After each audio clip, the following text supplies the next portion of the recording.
এর বিরুদ্ধে এই সমস্ত অভিযোগ সম্পূর্ণ মিথ্যা।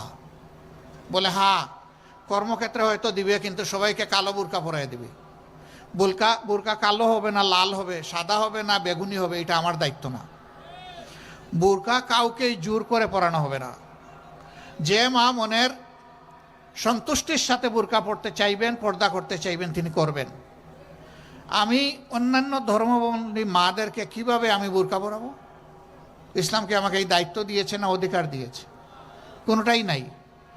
তারা যা পছন্দ করেন সেই রকম তারা চলবেন। শিক্ষা ব্যবস্থাকে এমন করে সাজানো হবে যাতে মানুষ বাধ্য হয় সব কয়টি মহিলাকে নিজের মায়ের দৃষ্টিতে দেখতে।